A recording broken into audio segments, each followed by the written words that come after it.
Assalamualaikum Ustaz. Waalaikumsalam warahmatullahi wabarakatuh. Gimana kabar Ustaz? Alhamdulillah Sehat. Bagaimana kabar Habib Ali? Alhamdulillah sehat. Alhamdulillah kita kembali lagi di serial podcast Kalam Barokah, masih membahas ilmu waris bersama Ustadz Jihad. Insya Allah kalau yang belum nonton episode sebelumnya, episode pertama silahkan ditonton dulu, karena episode ini melanjutkan apa yang sudah dibahas di episode sebelumnya. Nah, kemarin kan kita cerita tentang tarikah ya Ustadz. Nah, setelah ada seseorang yang meninggal dunia, itu ahli waris sebaiknya bahkan wajib menginventarisir tarikahnya. Betul. Atau harta peninggalan. Nah, setelah diinventarisir rumah sekian, mobil sekian, ada datanya, itu langsung dibagiin gitu Ustaz? Oh, jangan dulu, jangan. Jadi ahli waris jangan tergesa-gesa, terburu-buru ingin langsung menikmati harta waris. Karena di harta peninggalan itu masih ada hak-hak si mayit yang harus ditunaikan. Nah, jadi jangan serta-merta meninggal, semua ahli waris berkumpul membicarakan bagian masing-masing. Mereka lupa bahwa harta peninggalan itu masih dalam ilmu ekonomi itu masih bruto, masih kotor. Artinya ada hak-hak si mayit yang harus ditunaikan. Ada 5 hak-hak yang berkaitan dengan harta peninggalan. 4 dari 5 itu adalah hak si mayit yang harus ditunaikan sebelum sisanya itu nanti diberikan kepada ahli waris. Nah, pelaksanaan ini harus secara berurutan, tertib berurutan. Jadi tidak boleh dilongkap-longkap dan diharuskan selesai tahap pertama, tahap kedua, ketiga, keempat, baru kalau ada sisa diberikan kepada ahli waris. Yang pertama adalah yaitu duyunul ainiyah, menyelesaikan hak si mayit berupa harta hutang daripada harta peninggalan. Contohnya zakat. Nah, apabila dari harta peninggalan itu pada tahun itu belum ditunaikan zakatnya, maka diambil dari harta peninggalan zakatnya. Berarti misalkan harta mayitnya itu ada 1 miliar, dia hutang zakat 2,5% misalnya. 2,5%. Nah, dari 1 miliar tadi diambil buat membayar Betul, hutang zakat si mayit. diselesaikan dulu, diambil 2,5%-nya dari 1 miliar untuk bayar zakat. Apakah langsung kedua? Jangan dulu. Masih ada nggak nih hak si mayit hutang yang berkaitan dengan harta? Bisa jadi selama hidupnya mayit pernah pinjam uang dengan menjaminkan surat rumah. Biasanya gitu digadaikan. Pinjam nilai rumah itu, surat itu 1 miliar. Digadaikan ke bank, mendapatkan pinjaman 400 juta misalnya. Nah, ahli waris harus menyelesaikan itu dulu. Sebab kalau tidak ditebus rugi. Karena apa? Itu surat tanah harganya 1 miliar. Pinjam dapat 400, rugi 600. Nah, jadi harus dibayarkan dulu, ditebus dari harta peninggalan. Nah, kalau sudah selesai, dicek satu persatu dari aset yang diinventaris yang kita bahas sebelumnya, kita lihat masih ada nggak nih? Contohnya misalnya ada semacam kejadian si mayit pernah melakukan kejadian kecelakaan, tabrakan, dan itu harus bayar denda kepada si korban. Nah, kalau memang belum dibayar itu harus diselesaikan dulu. Sampai tahap pertama ini tidak ada lagi hutang yang berkaitan dengan harta peninggalan. Kalau sudah beres dan masih ada sisa, jangan dulu. Masih ada tahap kedua nih, masih ada tahap kedua. Kalau sudah beres, kalau masih ada sisa, maka diambillah uang dari harta peninggalan tersebut untuk ma'unatut tajhiz, pengurusan pemakaman yang berkaitan dengan jenazah. Entah itu dari mulai sewa ambulan, entah itu dari jasa untuk gali kuburan, termasuk nimbunnya lagi, jangan digali dong gitu kagak. Dan juga jasa untuk sewa tenda, artinya yang standar bil ma'ruf lah, standar kepengurusannya. Jangan juga sampai berlebih-lebihan. Biaya pengurusan pemakaman ini seperti acara hajatan, terlalu banyak biaya yang dikeluarkan, karena standar-standar saja. Nah, itu boleh diambil dari harta peninggalan. Kalau misalnya ada anaknya, udah ini pengurusan jenazah biar saya nanggung, maka selesai sudah gugur tahapan yang kedua tadi. Kalau misalnya anak-anaknya nggak ada yang peduli, halal, boleh diambil dari harta peninggalan. Kalau ada yang suka rela silahkan Silahkan. pakai uangnya Pakai. dia. Tapi kalau nggak ada pakai uang Boleh diambil dari, dan itu halal, toiban, boleh diambil dari harta peninggalan si mayit. Itu langkah kedua. Nah, setelah selesai langkah kedua, baru langkah ketiga, yaitu hutang yang berkaitan dengan pribadi si mayit. Nah, hutang berkaitan dengan si mayit ini diantaranya, contohnya berkaitan dengan hutang atau dainullah. Kita ambil contoh, selama hidupnya si mayit ini mampu, punya uang, secara finansial dia mampu untuk berangkat haji. Dan secara kesehatan masih oke. Tapi karena memang kesibukan yang sangat padat, sehingga yang seharusnya dia berangkat haji, takdir menentukan lain, dia meninggal. Sehingga tidak jadi berangkat haji. Nah, maka ahli waris harus menyelesaikan dulu hutang tersebut dengan mencoba cari orang yang bisa membadalkan haji untuk si almarhum. Nah, itu bisa saja, prosesnya tidak seperti orang haji ONH seperti biasa, bisa langsung kontak orang yang ada di pelajar yang ada di Mekah Madinah, setelah itu dibadalkan untuk hajinya. Lalu yang berkaitan dengan hutang pribadi si mayit adalah yang berkaitan dengan sesama manusia. Si mayit pernah pergi ke toko atau mengambil barang di material karena tidak ada uang, atau memang minta tempo belum dibayar. Nah, maka itu harus segera dilunaskan. Lunaskan hutang yang berkaitan dengan sesama manusia. Nah, tadi Ustadz mention ada hutang yang berkaitan dengan Allah, ada juga yang sesama manusia. Nah, itu mana yang harus didahulukan? Yang didahulukan adalah, kita kan memakai mazhab Imam Syafi'i ya. Sehingga kita dahulukan adalah dainullah dibanding dainul adami. Sehingga apabila ada kondisi uangnya sekian, maka yang didahulukan adalah menyelesaikan dainullah, setelah itu baru dainul adami yang diselesaikan. Tahapannya begitu.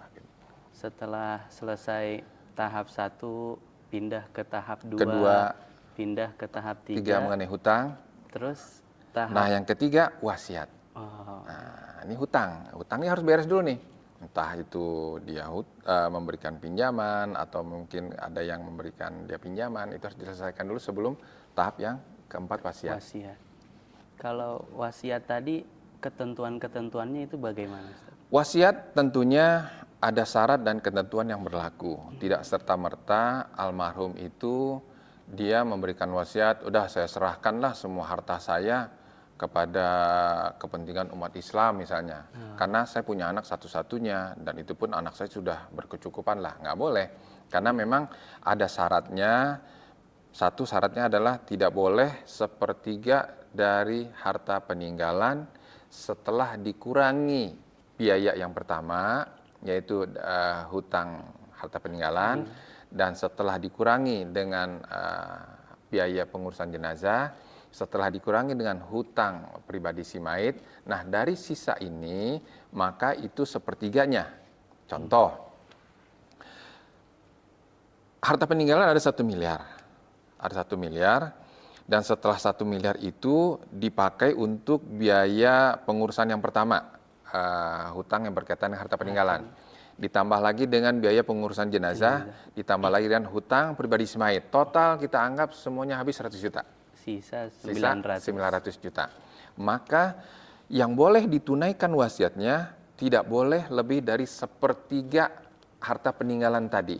Dari 900. Dari 900, bukan dari 1 miliar. Nah, jadi sepertiga itu adalah maksimal dari setelah dikurangi step pertama, kedua, dan ketiga. Berarti dalam kasus ini, kalau jumlahnya 1 miliar, maka sepertiga dari 900 juta adalah 300 juta. Nah, kalau misalnya dia membuatkan wasiat, saya membuat wasiat, saya akan serahkan 400 juta dari harta saya untuk pembangunan masjid, 400 juta. Setelah dihitung tadi, ternyata sepertiga dari 900 juta adalah 300 juta. Maka yang boleh ditunaikan untuk wasiat mentok di harga 300 juta. 100 jutanya akumulasi kepada untuk ahli waris. Tapi mundur lagi Ustadz ke yang step 3 yang hutang tadi, karena hutang ini banyak problematiknya, banyak kasusnya. Salah satunya Ali pernah dengar, mungkin ini rada unik Ustadz. Biasa orang maksa nagih hutang. maksa nagih hutang, ayo bayar utang kamu ke saya. Tapi ini kebalik, dia maksa bayar hutang. Jadi Menyerahkan diri untuk bayar hutang. Untuk bayar hutang. Jadi ceritanya ada keluarga yang ayahnya meninggal. Setelah itu datang orang entah barantah datang maksa mau bayar hutang. Ini pernah kejadian nih Bib nih. Oh. Ini pernah kejadian nih. Jadi biasanya yang berlaku itu adalah penagih hutang datang. Penagih hutang datang. Nah, kalau penagih hutang itu datang dan ahli waris bisa saja menolak selama tidak ada bukti yang secara hukum kuat. Misalnya tanpa ada kwitansi atau ada surat yang bermaterai menyatakan bahwa almarhum pernah berhutang kepada si A. Kalau tanpa itu boleh saja ahli waris menolak. Tapi kalau ada orang yang ujuk-ujuk datang menyerahkan diri, dia bayar hutang. Nah, ini jarang terjadi nih. Tapi itu pernah terjadi. Pernah kejadian. Jadi ada orang yang datang, dia memang kenalan baik dengan almarhum, dia pinjam uang ketika itu dia sedang ada permasalahan kondisi usahanya, dia pinjam sama almarhum, diberikan pinjaman karena memang dekat tanpa ada surat. Tanpa ada surat, tanpa ada kwitansi, karena memang teman dekat. Nah, setelah dia mendapat kabar bahwa temannya, sahabatnya ini meninggal, dia datanglah ke acara pemakaman, mengunjungi ahli warisnya, dia membawa uang, menyerahkan uang yang dia pinjam ketika almarhum masih hidup. Diserahkan. Uniknya, Habib, ahli waris nolak. Karena kehati-hatiannya, ahli waris menolak, tidak mau menerima uang tersebut. Karena dianggap tidak ada bukti yang menunjukkan bahwa almarhum pernah meminjamkan uang kepada orang tersebut. Karena kehati-hatiannya. Karena terus dipaksa oleh si penyetor tadi, akhirnya diterima, singkat cerita diterima. Dan setelah diterima, uang itu tidak dipakai, tapi diserahkan kepada pembangunan pesantren. Nah, ini karena kehati-hatiannya. Tapi karena kondisi zaman sekarang seperti ini, alangkah bagusnya yang berkaitan dengan hutang pihutang itu diperkuat dengan bukti administrasi. Lebih bagus lagi dengan materai. Ini kehati-hatian, Habib. Baik itu hutang pihutang ataupun wasiat juga ya Ustaz? Termasuk wasiat. Banyak kejadian karena memang ada kepentingan di beberapa ahli waris, terjadilah konspirasi. Dia membuat kesepakatan dengan ahli waris yang lain, dia mengatakan bahwa almarhum dulu pernah ngomong sama saya gitu. Bener nggak? Iya, pernah ngomong juga sama saya katanya. Ini sudah konspirasi nih. Bahwa nanti almarhum membuat wasiat menyerahkan uang kepada salah seorang temannya, si A, anggaplah. Si A gitu. Nah, si A pun sudah dikombakin. Udah dijanjiin. Udah dijanjiin. Kalau nanti ini berhasil, maka akan dapat bagian 10%. 10%. Nah, dia memanfaatkan momen ayahnya sedang sakit, dan ada beberapa ahli waris yang tidak ada, dan beberapa ahli waris yang dekat dengan orang tersebut dikompakkan bahwa nanti kalau misalnya Bapak meninggal, kita semua sepakat ya bahwa memang Bapak membuat wasiat. Nah, penting di sini adalah ketika membuat wasiat, di samping ada saksi hidup, yang kedua adalah dikuatkan dengan bukti hukum, baik itu oleh notaris, sehingga ketika nanti pelaksanaan wasiat tersebut itu tidak ada keraguan lagi di antara ahli waris yang lain karena kuat secara hukum. Sudah ada bukti yang jelas. Sudah ada bukti yang jelas. Ini untuk cari aman, biar nggak ribut. Karena zaman sekarang, Bib, apapun akan dilakukan. Urusan duit apapun akan dilakukan. Udah. Itu mengenai wasiat. Nah, setelah wasiat ini selesai, dan wasiat itu tidak boleh diberikan kepada ahli waris. Misalnya, si ayah karena dia dekat dengan anak pertama, atau dia dekat sayang dengan anak yang bontot, dia bikin wasiat. Nanti tolong berikan wasiat kepada si bontot sebesar 10 juta. Sedangkan si bontot itu termasuk ahli waris. Nah, kalau ahli waris yang lain tidak setuju, maka tidak boleh dilaksanakan. Jadi memang harus setuju semua. Satu saja tidak setuju, maka wasiat tersebut tidak boleh dilaksanakan. Karena mewasiatkan kepada ahli waris. Adapun kepada selain ahli waris, itu bebas. Tanpa ada persetujuan daripada ahli waris, setuju tidak setuju, kalau bukan penerimanya ahli waris, tetap harus dilaksanakan.